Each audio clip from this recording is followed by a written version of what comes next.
are the energy flow chart from the Lawrence Livermore National Laboratory.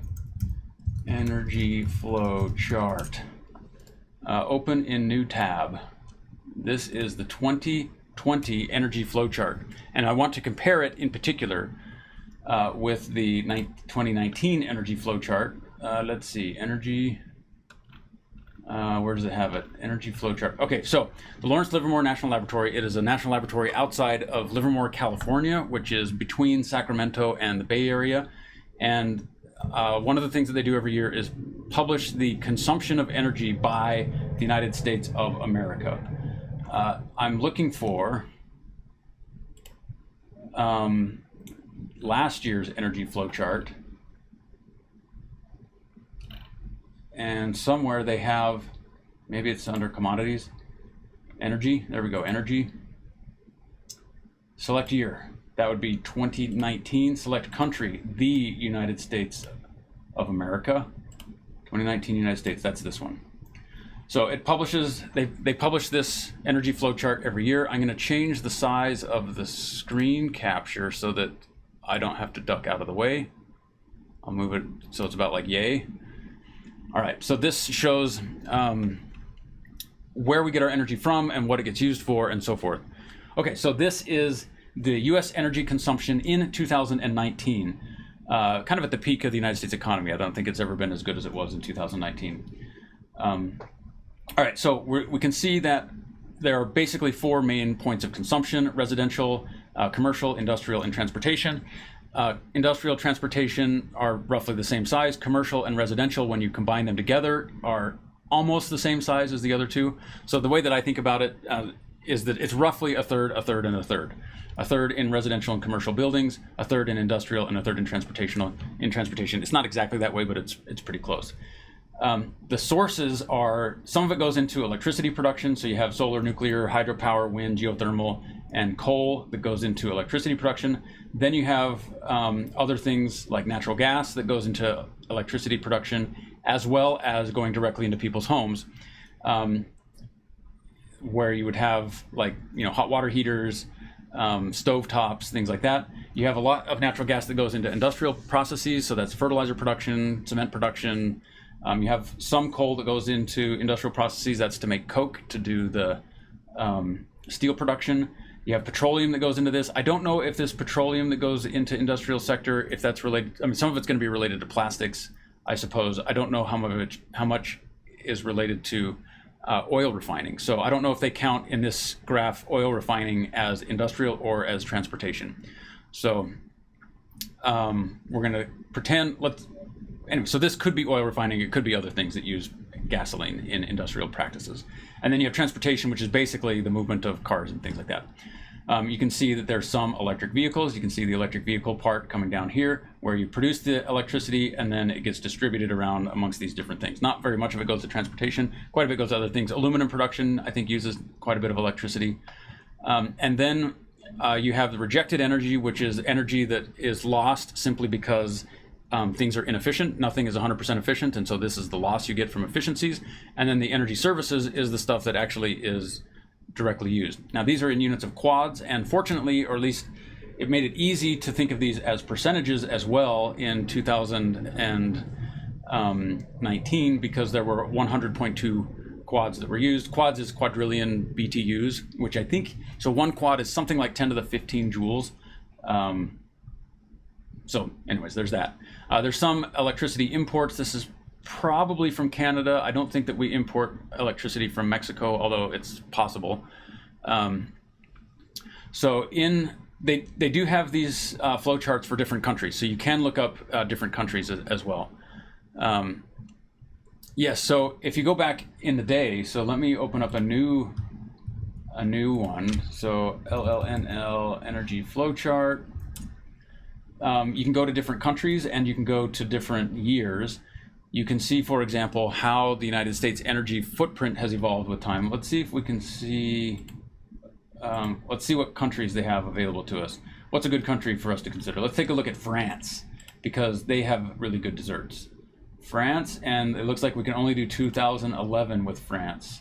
So this is France in 2011. Also measured in What's this measured in? I don't think this is measured in the same units. This does not look like the same units. Petajoules in, so this is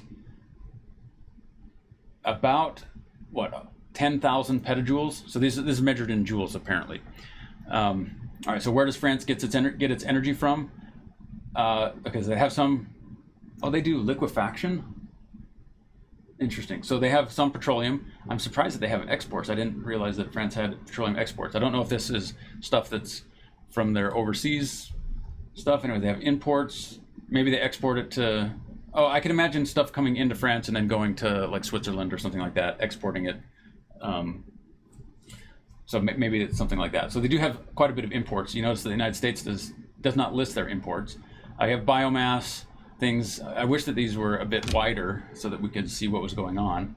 Gasification, natural gas, nuclear, right? That's where they get all their energy from, right here. So you add all these things that feed into this together, and you see that France has a huge amount of nuclear, which is good because that's clean energy. So that's France. Let's take a look at, you mentioned 2008 United States of America. And of course we get lowercase letters in our name, and so, all right, so United States, and I want the whole country. I want the US as a whole, and we're gonna select the year of 2008. It doesn't go back that far. They do have some that go back that far.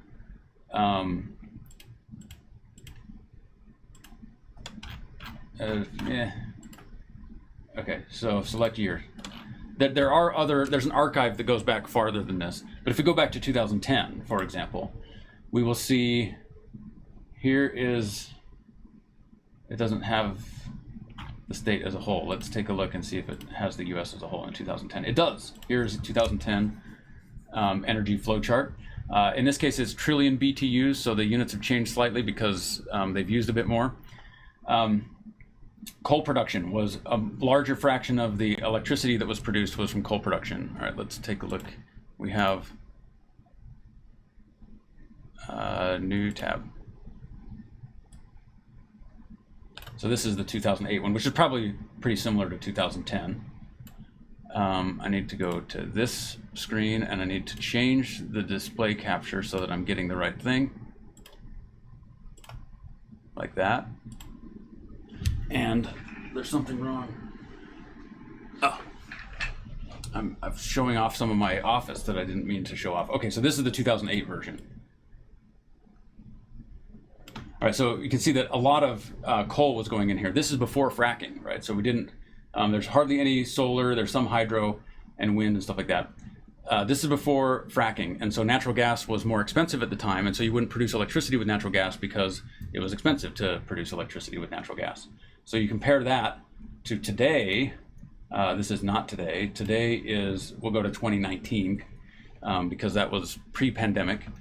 You'll see that coal use for electricity went way, way down. So, you know, good for the environment, bad for people who live in West Virginia or Wyoming who rely on the coal industry for their livelihood. And so hopefully there are other options for gainful employment in those areas. Natural gas has increased its share because natural gas is cheaper. And the cheaper it is, the more likely it will be used for this kind of stuff. Okay, so interesting, that is 2008. Here's 2019, we can see all these differences. And what I wanted to look at in particular is that in 2020, the energy consumption in the United States went down by 7%. So that basically indicates that the economy in the United States shrunk by 7% overall, in that people were consuming less energy. Rejected energy percentage was lower in 2008. So now these aren't percentages. In 2008, it wasn't. Those weren't percentages. You have to actually look at you have to take the ratio yourself. So in all of these things, these are not actual percentages. You have to add these together and then divide in order to figure it out. Because United States total energy consumption in the United States in 2020 was 93 quads, and in 2019 it was 100.2 quads. So in 2019 it was convenient because you can think of them as percentages, but in other years you have to kind of do the math out. on your own. So let's see what actually changed. My suspicion is the transportation sector went down a lot. So this is 24.3 quads, and last year was 28. So 4 out of 28 is 1/7, right? A seventh is something like 15%. So there's a 15% reduction in transportation, like energy used for transportation. 15% reduction. That's people not driving around. It's probably also people not flying as much.